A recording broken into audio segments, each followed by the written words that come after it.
Mestre Mamura, afinal de contas, o que é Kung Fu? Kung Fu é luta, é arte marcial chinesa, é só isso? É isso e mais, aliás, muito mais, Eduardo. Porque a visão que nós ocidentais temos do Kung Fu é exatamente essa que veio do cinema, né?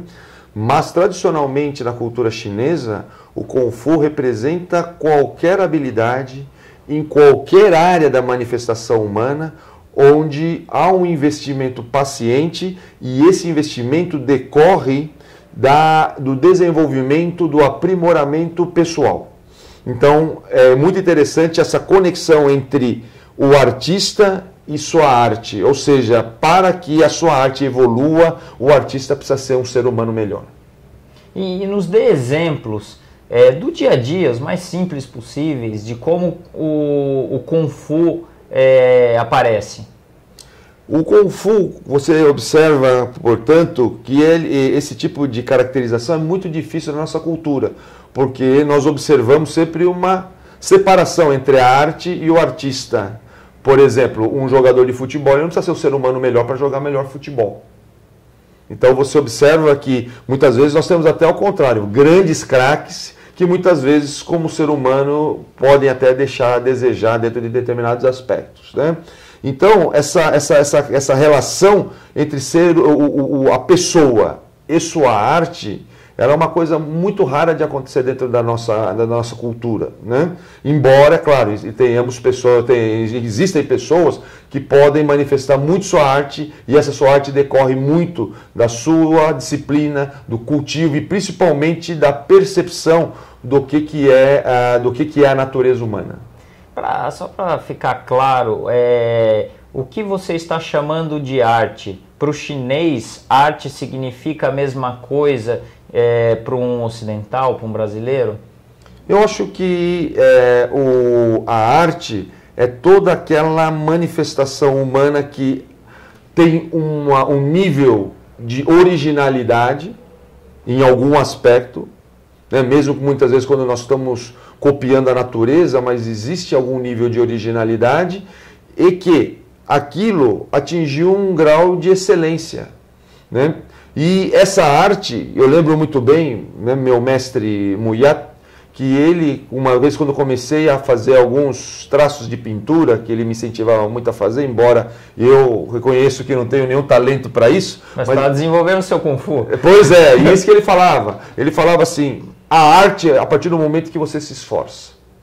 Que é exatamente a noção de Kung Fu que era defendida pelos neoconfucionistas. Ou seja, o Kung Fu ele vai desde o esforço até o efeito da habilidade alcançada através desse esforço. Certo. E como é que nós podemos entender isso que você explicou, tá? Olhando para a cultura ocidental, onde para você buscar uma evolução, atingir um objetivo, nós seguimos métodos, passo a passo, metodologia. Como é que é possível comparar essas coisas? Elas são coisas opostas, complementares, o método e o Kung Fu? Observe, hoje nós temos nas nossas escolas, Eduardo, um problema muito grande que é alunos com déficit de atenção ou de hiperatividade, né? São muitas vezes rotulados assim como tal. Né? Por quê? Porque muitas vezes eles não se ajustam a determinada metodologia. Então, dentro dessa visão do Kung Fu, o que nós deveríamos fazer é justamente ajustar a metodologia à pessoa. Né? Buscar, quer dizer, o problema não é o aluno. Muitas vezes o problema é o método ou o professor, que não está em condições de ajustar ao aluno. Reconheço que em função do sistema educacional nosso, isso se torna praticamente impossível. Sim. Né? Porque haveria uma necessidade de um processo mais individualizado, mais privativo, para que isso pudesse acontecer. Né? Que é a ideia dos tutores no passado. Né? Os mentores, como por exemplo os grandes mestres de Kung Fu, que eram contratados pelas famílias, né, tradicionais chinesas para educar os seus filhos. Entendi, quer dizer, então o papel de um mestre não é ensinar. No Kung Fu o mestre não ensina. No Kung Fu o mestre ele incentiva o orientando, né, a fazer suas próprias descobertas, a experienciar, é isso? Aliás, você tocou num ponto muito importante que é uma das grandes características do Kung Fu. Ele não pode ser ensinado. Ele, quer dizer, então, um mestre, um mentor, ele vai, acima de tudo, propiciar condições para que o aluno possa aprender a aprender. Ou seja, ele tem que descobrir a maneira dele aprender. Cada um de nós aprendemos de uma maneira diferente. E no Kung Fu permite com que, né, essa dimensão Kung Fu, essa noção de Kung Fu, permite com que nós possamos descobrir a nossa forma de aprender. Aliás, o Kung Fu está muito ligado a isso também, né? É a como viver a nossa própria vida. Ou seja, dentro da nossa natureza, como que nós vamos aprender sobre a nossa vida. Nossa, muito interessante isso.